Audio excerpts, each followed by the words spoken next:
Boa noite a todos, que a paz do Mestre Jesus possa estar nesse ambiente e, acima de tudo, em nossos corações.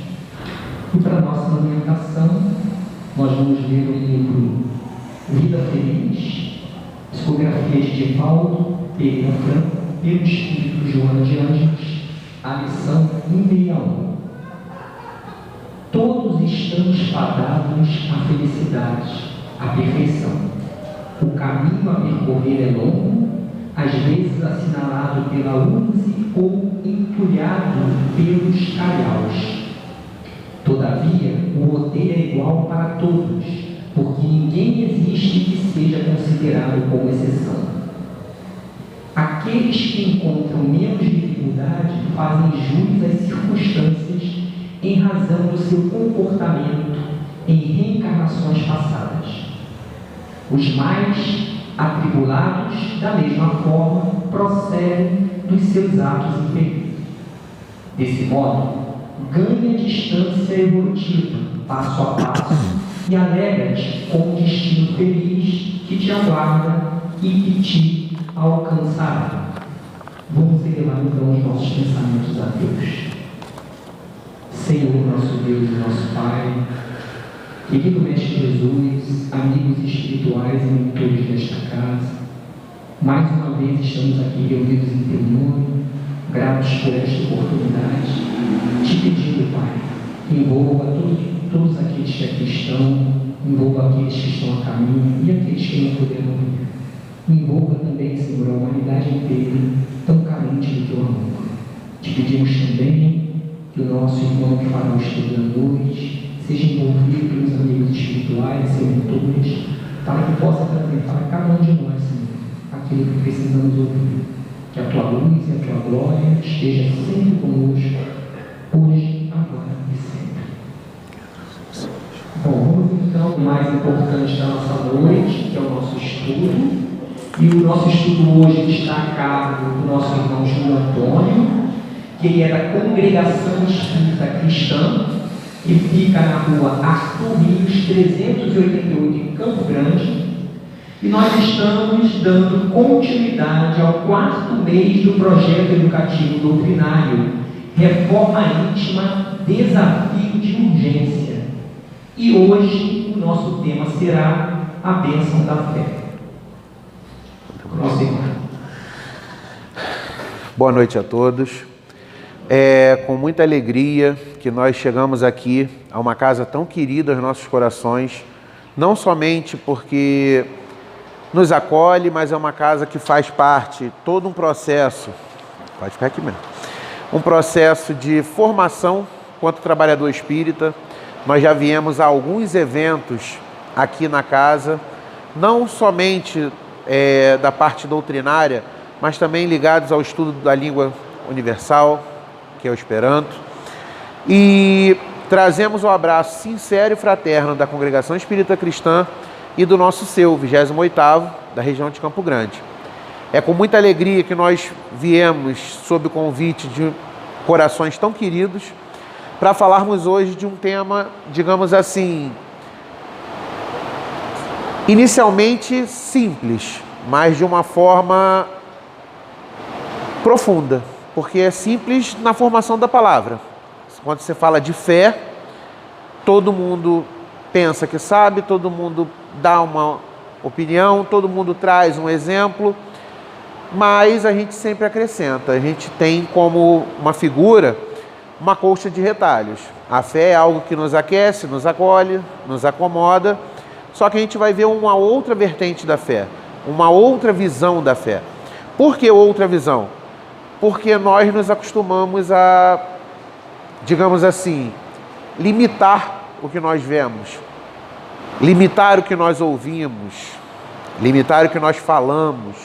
Então, quando você pega e fala fé, geralmente nós acreditamos em é aquilo que eu acredito, é aquilo que eu tenho esperança depositada, é aquilo que eu almejo. E aí, um pouquinho antes disso, nós vamos dar uma breve introdução, relembrar, sobre o tema central, que é reforma íntima, desafio de urgência. Mas, Júlio, por que a gente vai falar inicialmente disso? Para a gente começar do começo. Para o Júlio não chegar aqui e tentar falar sobre uma opinião. Não, nós falaremos sobre reflexões à luz da doutrina espírita. Nós abordaremos temas dentro de textos e livros, tanto da codificação quanto de espíritos que se manifestaram por médiuns, digamos assim, reconhecidamente sérios, reconhecidamente cristãos. Não estamos aqui para julgar A, B ou C, mas vamos pautar basicamente nossos estudos em torno disso. A base sempre na codificação e, digamos assim, com flores, com pétalas de mensagens de espíritos tão queridos e conhecidos por nós, como André Luiz e Emmanuel. E aí, quando falamos de reforma íntima, desafio de urgência, nossa apresentação aqui, podem ficar tranquilos, não é nada de vou ter que ler isso tudo, não. É apenas um roteiro para a gente caminhar junto, para vocês terem uma noção mais ou menos do que nós vamos conversar, porque hoje o estudo é nosso. Hoje o estudo é da casa, hoje o estudo é para casa e hoje o estudo é para todos nós.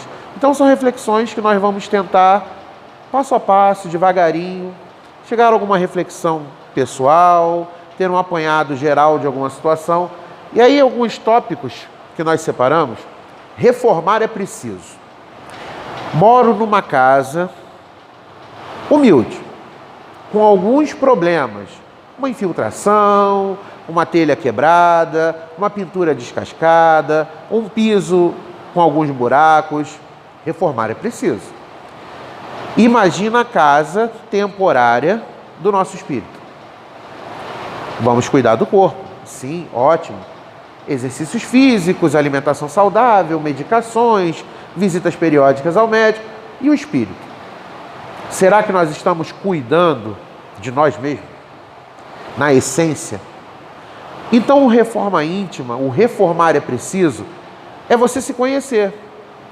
Ah, eu estou, Júlio, mas eu sou um espírito evoluindo a cada dia, tendendo a mais evoluções a cada período, com a certeza de que, independente do tempo, eu vou almejar, eu vou alcançar a tão sonhada felicidade.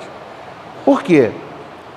Eu vou me conhecer, eu vou saber onde eu devo trabalhar e eu vou começar a traçar rotas, caminhos para dobrar aquelas mais inclinações que Kardec sempre diz. Afinal de contas, nós vamos ser verdadeiros espíritas, não quando nós decorarmos todos os capítulos do Evangelho segundo o Espiritismo. Nós seremos reconhecidos como verdadeiro espírita quando nós começarmos a, pelo menos, tentar vencer as nossas mais inclinações. E aí, quando nós vemos ali, trabalhar o que se tem. Como assim trabalhar o que se tem? Não cabe terra arrasada. O Júlio errou muito, o Júlio está errando demais e não vai dar certo. É melhor esperar agora e na próxima ele tenta melhorar alguma coisa. Não, todos nós temos muita coisa boa na bagagem. O Júlio talvez não seja um exemplo no que, digamos assim, fale da paciência, mas o Júlio já consegue doar bem mais e melhor o seu tempo em prol do próximo. O meu vizinho, ele talvez não seja a melhor pessoa de você conviver, mas talvez, indiferente de religiosidade ou qualquer outro tipo de grupo cultural, ele está dedicando um tempo dele a se melhorar e a melhorar o outro. Todos nós temos coisas a melhorar e coisas já bastante adiantadas. Então, o que acontece? A minha casa, que eu falei lá atrás, estava com a pintura descascada. Não, realmente, isso não é legal. Mas não adianta eu somente olhar para aquela ali e falar assim, está descascada. Uma hora eu vou ter que fazer. E é ali que eu vou ver tudo que está pronto. Aqui eu não preciso mexer, aquilo ali pode me ajudar a fazer isso aqui. Então, devagar, a reforma íntima, ela vai preparar o espírito. Ela vai dar uma noção do que ele precisa, digamos assim, de imediato, do que ele está caminhando a passos largos, do que ele ainda não começou a caminhar, e ele vai começar a se ver. E aí, seguindo, seu para consigo. Eu não posso buscar, digamos assim, a reforma íntima no outro. Eu não vou depositar momentos de felicidades possíveis meus numa matéria, numa pessoa. Eles podem participar daquele momento, mas a gente tem que começar a se preparar para... Não, eu sou assim. Eu tenho isso a melhorar e eu já melhorei isso. Com todo respeito a ele ou a ela, eu vou continuar melhorando. Se puder caminhar comigo, muito bem. Quando eu puder ajudar, estarei presente. Mas a nossa felicidade, os nossos momentos felizes, eles têm que ser muito bem direcionados para vitórias nossas. Não vitórias, digamos assim, egoístas. Não. Hoje eu fui menos egoísta do que ontem. Hoje eu já não discuti com meu colega de trabalho por aquele motivo. Em algumas palestras que nós já passamos, tanto quanto orador, quanto frequentador, uma delas marcou muito, que teve uma frase de um senhor que foi assim: eu discutia com a minha esposa todo dia de manhã pelo café forte. Ela fazia um café forte que eu não aguentava beber. Com o passar do tempo, eu descobri uma coisa maravilhosa: água deixa o café mais fraco. Paramos de discutir e passamos a tomar o café. Então, nós vamos descobrindo isso. Isso é o se reformar. O se reformar não é achar que o outro está eternamente errado. Não, eu estou sendo intransigente, é minha hora de dar uma segurada. E aí, quando a gente segue dessa forma, se a gente for comparar, digamos assim, com palavras que a gente sempre tem ouvido, reformar é regenerar, nesse ponto, cabe. O nosso planeta está passando por uma reforma. Ele está evoluindo. A nossa reforma, a nossa regeneração, ela segue também. A pandemia talvez tenha vindo para acelerar um ponto, para mostrar um outro ponto, para te mostrar que nós não ganhamos por exemplo, eu não ganho paciência de presente. Senhor, eu gostaria de ter mais paciência. E você acorda no dia seguinte tem um pacotinho. Não. Se você está pedindo para ter mais paciência, o que acontecerá? Mais situações para desenvolver a paciência. Se eu peço para ser menos egoísta, mais situações para eu testar a minha forma de doação. Será que eu estou me doando da forma que eu poderia? Será que eu poderia avançar um pouco mais? Então, meio que uma regeneração também nossa. Porque eu estou deixando de ser egoísta e caminhando para uma frequência, para uma sintonia mais fraterna, aonde eu já não vejo tantos erros dos outros. Eu vou começar a ver além do que me cerca. Não, realmente, aquela reação bateu juntinho com o que eu fiz. Ela não está certa, mas coube. O erro é nosso. Vamos resolver. E dentro disso tudo, ainda tem uma palavrinha chamada apego. A gente se apega a um borrifador, a gente se apega a uma pessoa, a gente se apega a uma situação, a gente se apega até os pontos a serem melhorados. Então, nós não podemos focar muito daquela seguinte forma: eu tenho que melhorar hoje, eu tenho que ser melhor hoje, mas aos poucos eu vou melhorando. Porque eu ainda sou muito apegado àquilo ali. Imagina você falar, por exemplo, a uma criança: filho, filha, você tem que emprestar o brinquedo para o seu primo, para a sua prima, mesmo que você tenha medo que ele quebre, ou que ele suma com o brinquedo, esconda, faça qualquer coisa. A criança que não tem uma orientação para isso, é automático, é defesa, é meu. Imagina você falar para essa criança agora: isso aqui você vai emprestar para o seu primo. O apego que ela tem a esse objeto ainda segura um pouquinho o egoísmo dela. Então, o apego que nós temos às vezes a hábitos nossos de séculos, sem que a gente tenha consciência ainda seguram a gente um pouquinho egoísta, ainda segura a gente um pouquinho, digamos assim, vaidoso, segura a gente um pouquinho invigilante, ou então aquela coisa do... sempre tem uma desculpa. Ah, mas o Júlio errou naquilo ali de novo. Ah, mas hoje foi por causa disso. Ah, a Maria errou naquilo ali de novo. Ah, mas foi por causa daquilo. A gente sempre tenta justificar. É uma forma de apego.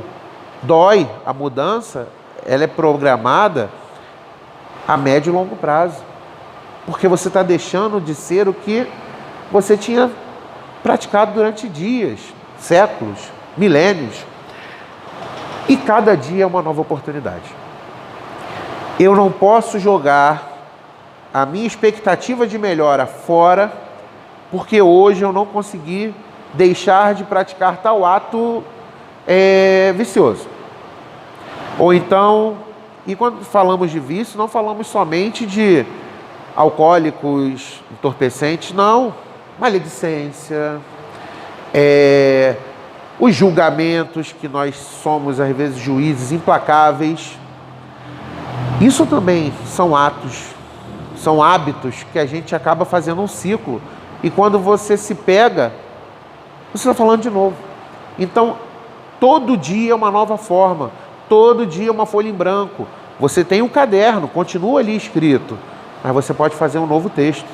Você pode usar o que você já escreveu e falar assim: hoje vou tentar ser melhor na minha atividade profissional, porque tenho feito o serviço de uma forma que não condiz com a minha atividade.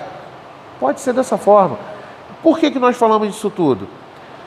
Não dá para reconhecer a fé como bênção se eu ainda não a reconheço como bênção para mim. Se eu me acho autossuficiente, se eu me acho inatingível, se eu me acho o melhor de todos, se eu me acho o pior de todos, se eu me acho o alvo do universo. Eu tenho que me conhecer para saber reconhecer essa bênção. E aí, quando nós seguimos, nós temos como objetivo o quê? Mostrar a importância do culto da fé em si mesmo, a autoconfiança, e da fé em Deus ao longo da vida. Culto da fé em si mesmo. Reforma íntima. Para eu ter fé em mim, eu tenho que saber quem eu sou. Essa é a importância. Por isso faz parte desse estudo.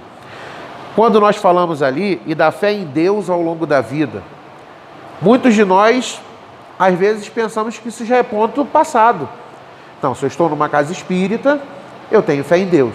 Se eu estou numa casa espírita, eu acredito que a vida continua. Mas aí, numa perda familiar, numa perda material, eu questiono Deus. Ou então eu não consigo visualizar o dia seguinte e fico preso numa perda. É nessa hora aí que é aquele pacotinho que eu pedi, da paciência, do perdão, é hora de colocarmos em prática. E aí, quando nós falamos de fé, não temos como não lembrar do poder da fé, que é do Evangelho segundo o Espiritismo, capítulo 19, item 1. Quando nós falamos dessa parte, de uma forma resumida, é aquela parte em que tem um pai com um filho que sofre com severas convulsões, severas possessões, dependendo da tradução, do uso da palavra, em que o filho é entregue a demônios. E aí ele procura Jesus, mas antes disso, ele procura os seus discípulos. Ele procura os apóstolos, aqueles irmãos de caminhada, para curá-lo. Por quê? Porque ele acredita que eles são capazes. E aí, em um determinado momento, eles não conseguem. E aí ele vai até Jesus. E aí Jesus questiona a fé deles. Porque eles não conseguiram, porque eles não acreditaram em si mesmos. Porque se eles tivessem a fé do tamanho de um grão de mostarda, eles diriam, não é nessas palavras, nessa sequência, move-te daqui para lá, montanha, e ela iria. E aí, quando nós falamos disso, Não existe mais e menos fé. Não existe fé maior ou fé menor. Existe fé. Nós não podemos parar de caminhar dentro de uma busca dessa bênção prática. Porque você ter uma fé não é você dizer, sou espírita, sou católico, sou judeu, independente do que for. Ter fé é você depositar confiança. E aí você depositar confiança é diferente de acreditar. Quando eu acredito que isso aqui saia, amplie o som da minha voz ligado a uma caixa de som. Então eu acredito, poxa, eu vou falar com medo, eu vou me aproximar e afastar. Agora, quando eu confio, eu falo sem olhar para ele, sem procurar. Eu confio que vai sair o som. Então, acreditar em Deus não é apenas depositar as minhas esperanças. É eu chegar a um ponto de, por exemplo, falar assim: olha, isso está nas mãos de Deus. Confio em Deus. Deposito toda a minha fé em Deus, de que Ele vai me orientar para uma nova situação. Eu não estou pedindo, por favor, eu estou dizendo que Ele vai fazer. A bênção da fé é essa. A bênção da fé não é eu depositar a fé numa palavra, num objeto. É eu saber que vai dar certo, porque eu acredito naquilo ali.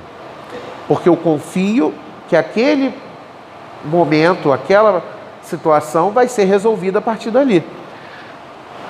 Quando a gente traz, por exemplo, para a língua hebraica, é agir de acordo com o que pensamos.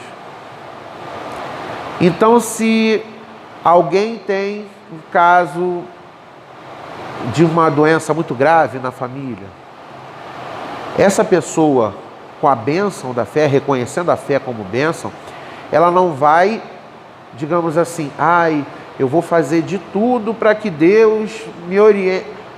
Estou pronto, porque a orientação virá, porque eu creio que Deus vai me orientar nesse ponto.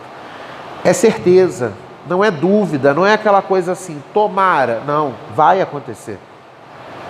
Mas e se não acontecer? Alguma lição tem que tirar dali.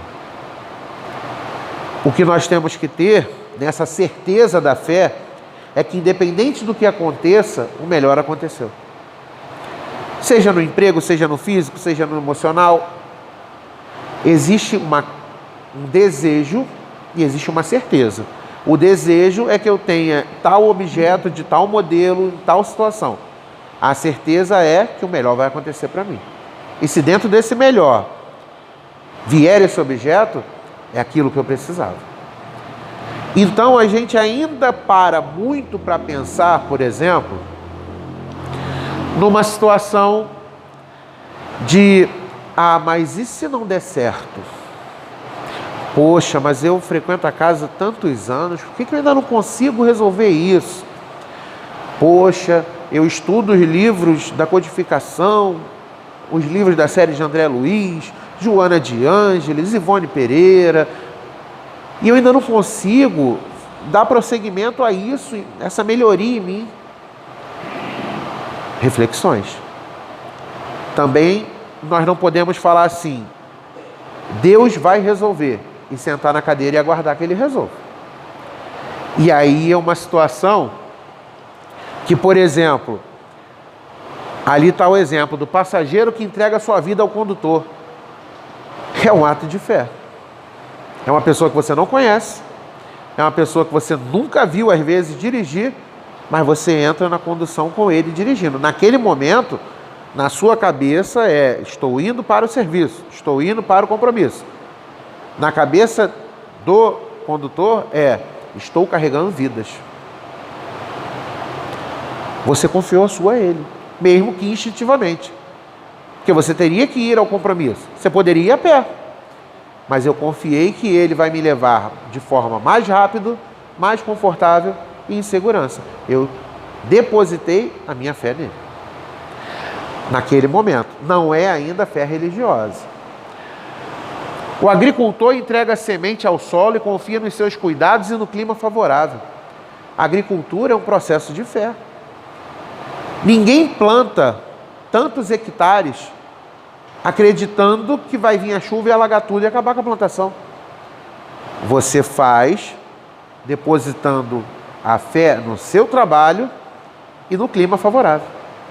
É outra forma, é a bênção de você conseguir entender que é entrega, não é dúvida.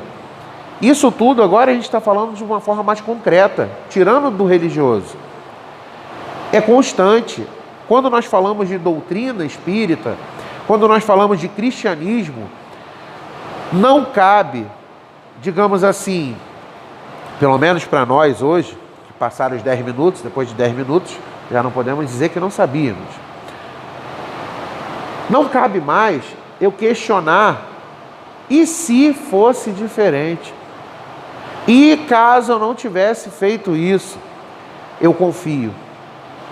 Eu confio que eu vou conseguir plantar quantos forem possíveis, porque o melhor vai acontecer. Eu dei o meu melhor e eu confio no melhor que eu dei. Eu fiz por onde eu confio que a minha melhoria vai ser através dessa dedicação. Então, quando você pega ali, a gente não pode chegar, como foi falado, e sentar. Agora Deus vai agir.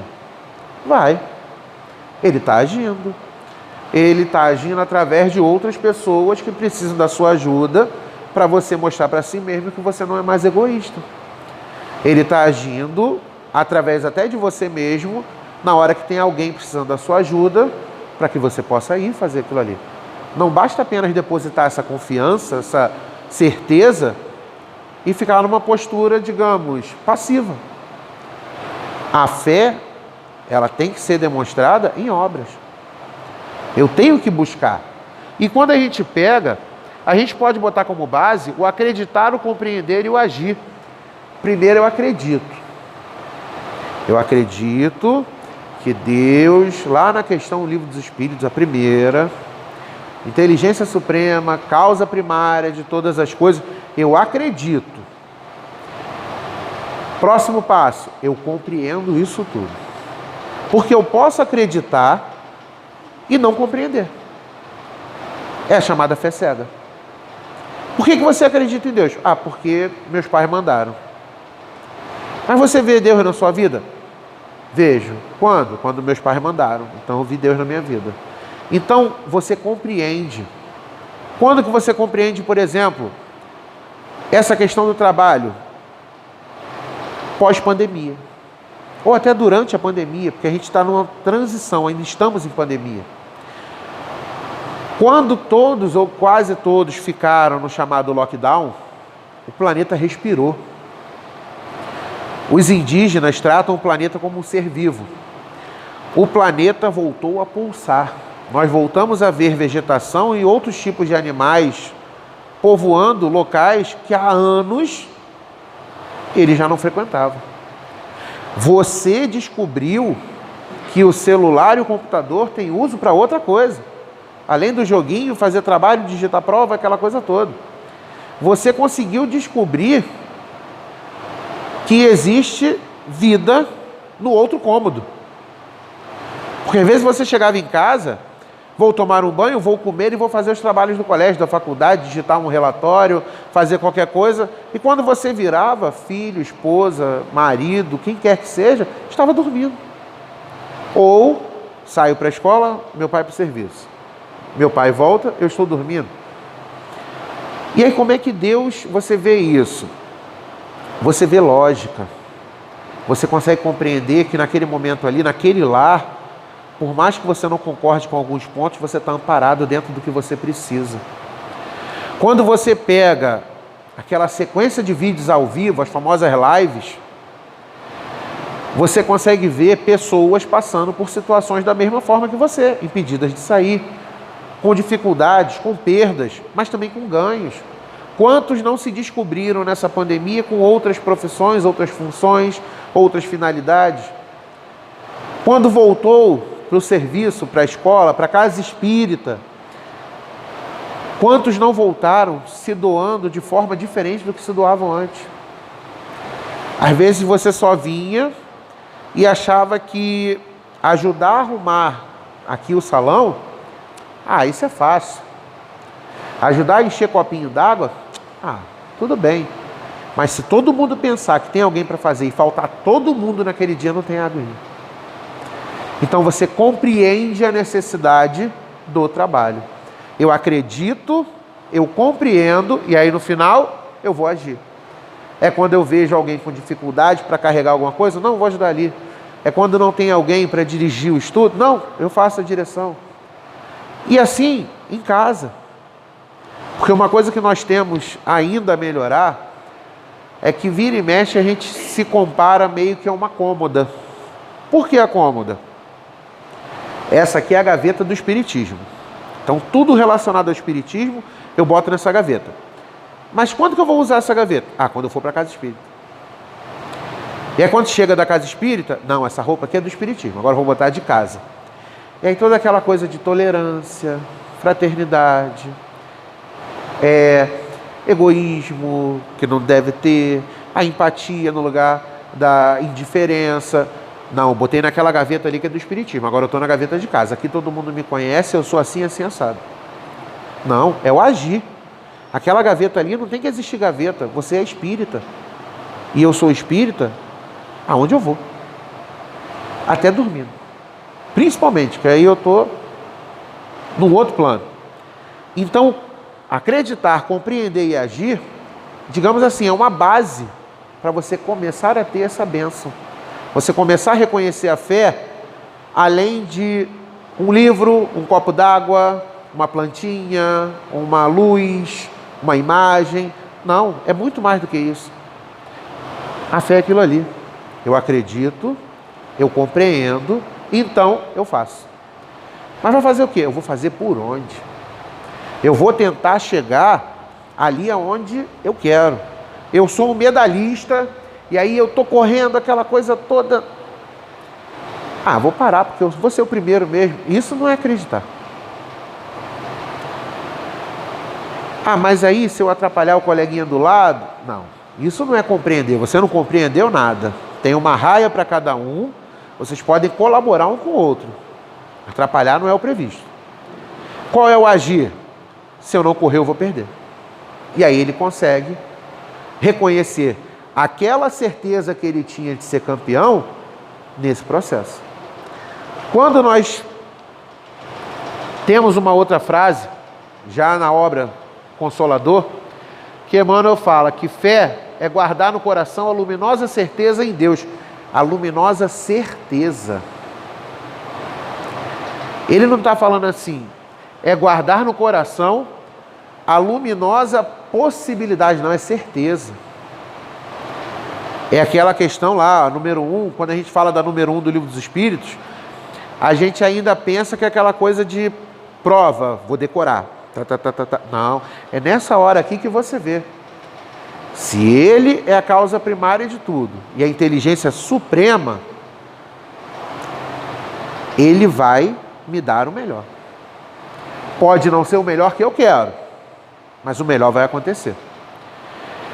Eu tenho 35 mil formas de sair da casa espírita aqui, fisicamente falando. Vão ter mapas, setas, mas eu vou sair da forma que eu quiser. Eu quero aquilo lá. Se é a correta, é outra coisa. E aí o que pode implicar no caminho? Eu posso tropeçar, eu posso cair, eu posso quebrar alguma coisa. Eu não tive a certeza em Deus. Eu tive vontade de sair. Que a certeza que eu tenho em Deus é: vou seguir o que eu sei e o que eu sou. Então eu não vou passar à frente de ninguém, eu não vou sair empurrando todo mundo, eu não vou quebrar nada, eu vou sair.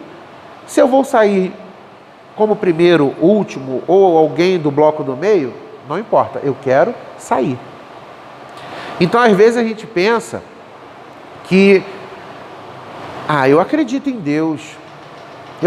Deus, mas aí naquela hora mesmo, daquela prova que eu tiro o sono, aquela prova que atrapalha o caminhar, o dia a dia, eu não penso em Deus. Eu evito fazer uma prece. Eu não consigo. Uma palavra já basta. É o pensamento, é a vibração. Eu não posso sair da lama mergulhando na lama. Para sair da lama, eu tenho que pensar fora da lama. Para sair de uma vibração pesada, eu tenho que pensar de uma coisa mais sutil. Eu tenho que ter a luminosa certeza em Deus. Dando prosseguimento, essa é uma frase clássica. Fé inabalável só é a que pode encarar frente a frente a razão em todas as épocas da humanidade. Ou seja, não existe meia verdade. Não existe aquilo era certo lá na Idade Média e hoje está errado. Tirando as coisas científicas, o bom senso, ele é único. A regra é única. Amar a Deus sobre todas as coisas e ao próximo como a ti mesmo. Reforma íntima. Para eu doar, eu tenho que ter. Para eu amar o próximo, eu tenho que me amar. Para eu reconhecer a bênção da fé, eu tenho que estar pronto para receber essa bênção. Eu tenho que estar pronto para saber que essa certeza que Emmanuel falou lá atrás, cabe em mim também. Não é só para o meu coleguinha, não é só para o meu vizinho, é minha. Quando ele fala encarar frente a frente a razão, estamos falando diretamente da fé raciocinada.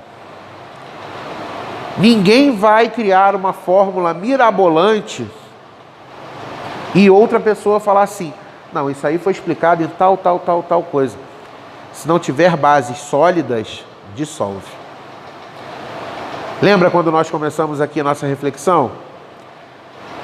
Codificação, espíritos que se manifestam por médiuns, digamos assim, conhecidamente disciplinados dentro da moral cristã, dentro do que a doutrina dos espíritos nos traz,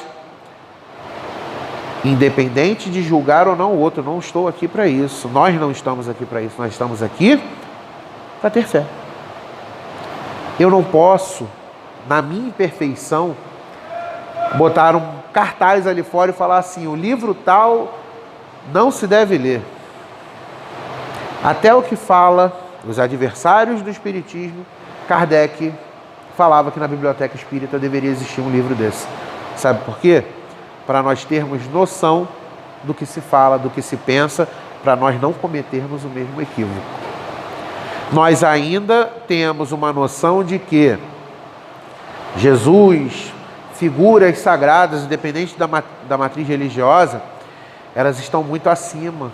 Elas estão num patamar altíssimo, inalcançável. E aí isso, primeiro, desanima. Segundo, acomoda. Eu não vou chegar ali mesmo, na próxima eu tento. Já ouvi isso de pessoas bem próximas, até uma caminhada bem grande. Às vezes nós mesmos falando com outras palavras. Não. Encara frente a frente a razão. Jesus não falou. Segura aí. Jesus não falou que isso talvez se resolva. Isso só cabe em Samaria. Isso só cabe em Jerusalém. Isso só cabe no Brasil. Não.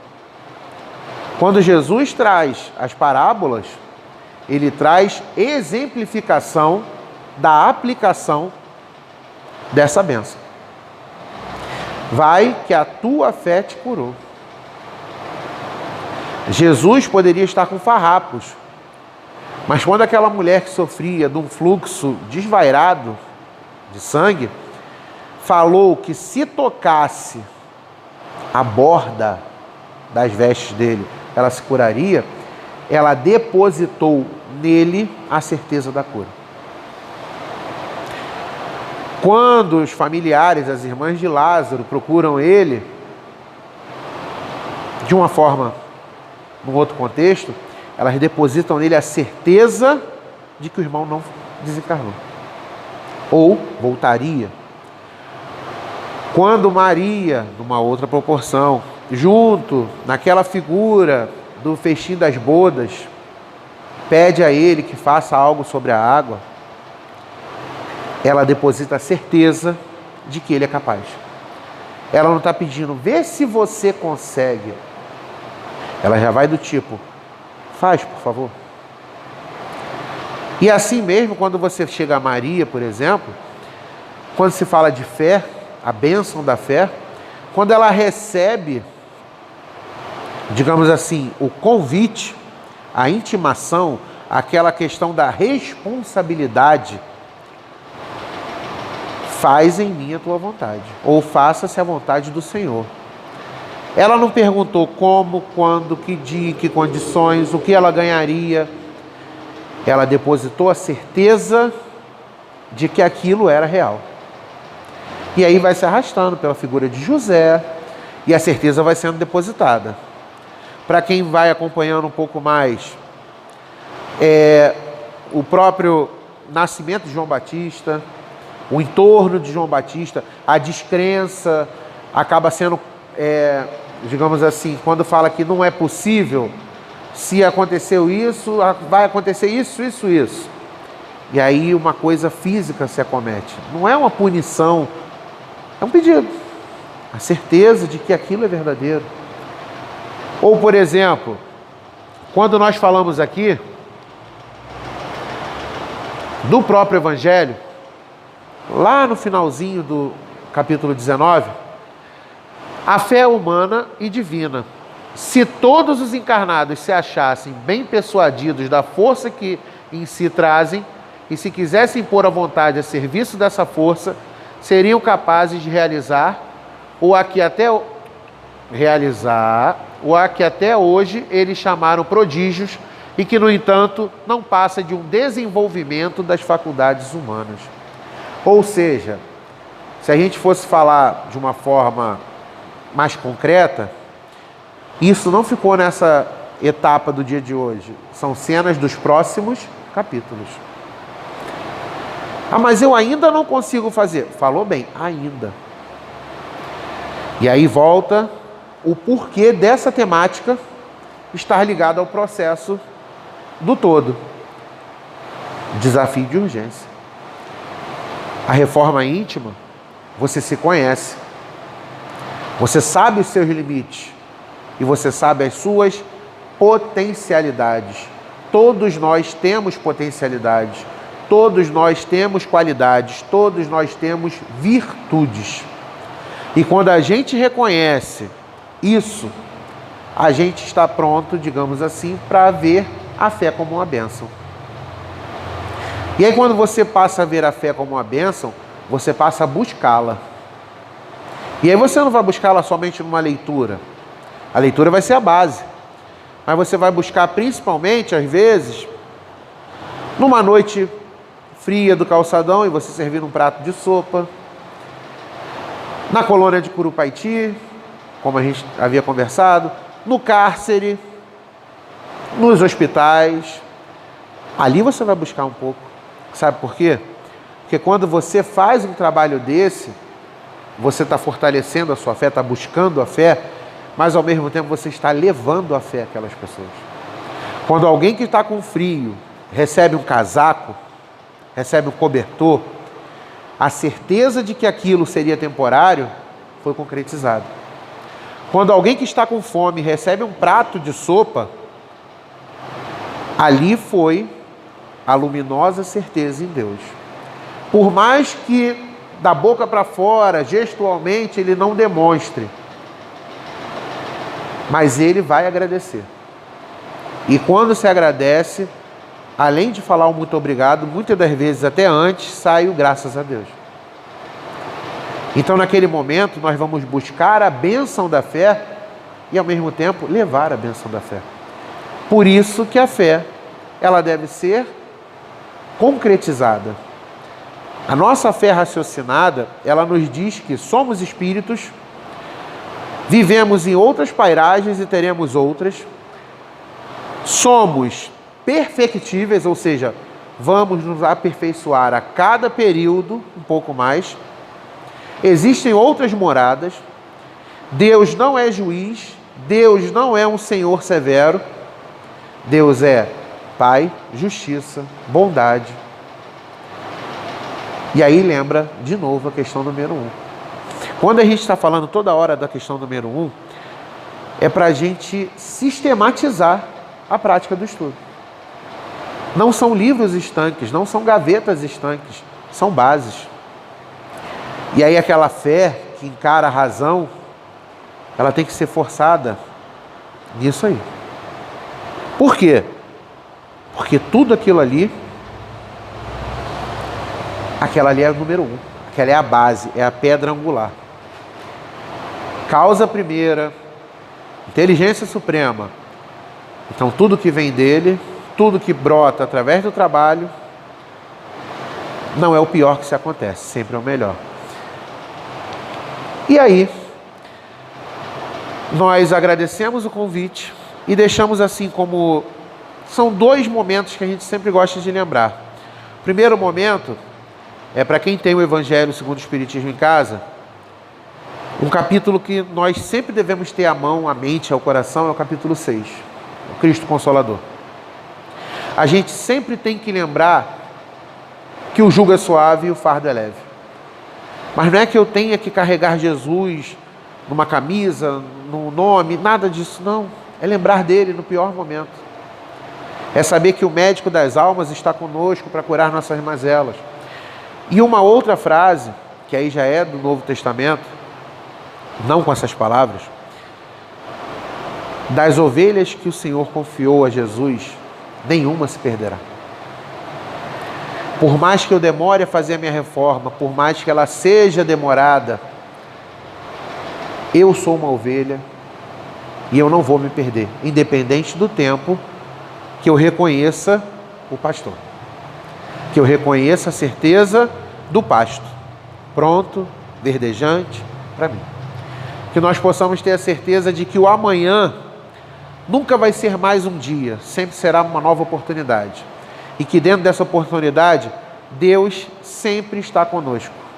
Seja através de alguém, seja através de alguma coisa, seja através de palavras escritas ou ditas, em qualquer coisa. E que nós possamos ter um retorno para casa, um final de semana, um restante de período desse mês de paz, de harmonia, de reflexões, mas principalmente de ação. Que nós possamos reconhecer, primeiramente, que eu estou perdido do rebanho.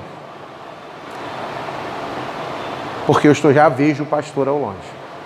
Jesus, aquele que conduzirá as ovelhas, vai vir te auxiliar a encontrar um caminho melhor para que você chegue ao rebanho. Não um rebanho de uma forma figurativa, um rebanho de todos juntos, como irmãos, fraternos, sem inimizades, com dificuldades. Que Jesus nos abençoe e que nós possamos ter um bom retorno para nossos lares. Que assim seja.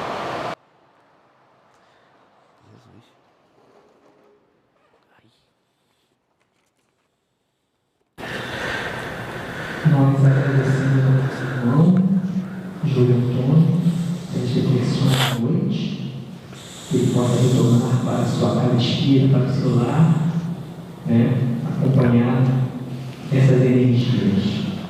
E que possamos dizer assim: Senhor, nosso Deus e nosso Pai, querido Mestre Jesus, amigos espirituais, que essas bênçãos de luz, Pai, recaia sobre cada um de nós, na certeza de que as nossas dificuldades, as nossas dores, as nossas angústias, Senhor, serão de alguma forma absorvidas por esta energia. E que tenhamos a certeza também de que o Teu amor é capaz de todas as coisas e que neste momento eu estou sentindo uma energia que vem de Ti e sentindo um alívio no meu coração. Que a Tua luz, a Tua glória agora envolva a cada um de nós, envolva a humanidade inteira, tantas pessoas que vivem em dor e sofrimento, que nós possamos sair daqui gratos, Pai, pela vida que nos concede, pela possibilidade, por tudo que ainda temos a caminhar e fazer. Que a Tua luz, a Tua glória e o Teu amor esteja sempre conosco, hoje, agora e sempre, graças a Ti, Senhor. Centro Espírita Luz e Caridade de Santa Cruz. Retorno presencial desde janeiro de 2022. As nossas reuniões públicas de quinta-feira, às 9h30, e sexta-feira, às 20 horas, retornaram presencialmente nos dias 6 e 7 de janeiro de 2022, seguindo os protocolos sanitários e conforme a capacidade de espaço, mantendo-se o devido distanciamento. Não é mais obrigatório o uso de máscara, sendo opcional. Não deverão comparecer pessoas com febre ou quaisquer sintomas de resfriado ou gripe. Sugerimos que as pessoas levem suas garrafinhas de água. Não está havendo evangelização infantil nesses dias, devendo as crianças ficarem sentadas junto com seus responsáveis. Estudos 2022, presenciais ou online. Inscrições pelo formulário. Estudo sistematizado da doutrina espírita, a partir dos 22 anos. Presencial, aos sábados, das 16h30 às 18 horas. Iniciou-se em 5 de fevereiro de 2022. Online, às segundas e quartas quintas-feiras, das 20 às 21 horas. Iniciou-se em 10 de fevereiro de 2022. Evangelização espírita da juventude, dos 13 aos 21 anos. Presencial aos domingos, das 10 às 11h30. Iniciou-se em 6 de fevereiro de 2022. Evangelização espírita da infância e da família. Presencial para crianças de 3 a 12 anos, pais e responsáveis. Aos domingos, das 10 às 11h30. Iniciou-se em 6 de março de 2022. Ama o teu próximo como a ti mesmo. Jesus. Está em Mateus, capítulo 22, versículo 39. Vacinar-se é um ato de amor ao próximo e a si mesmo. Vacine-se. Centro Espírita Luz e Caridade de Santa Cruz, Rua General Olímpio, 607, Santa Cruz, Rio de Janeiro, RJ. Telefone 21 3395 0509.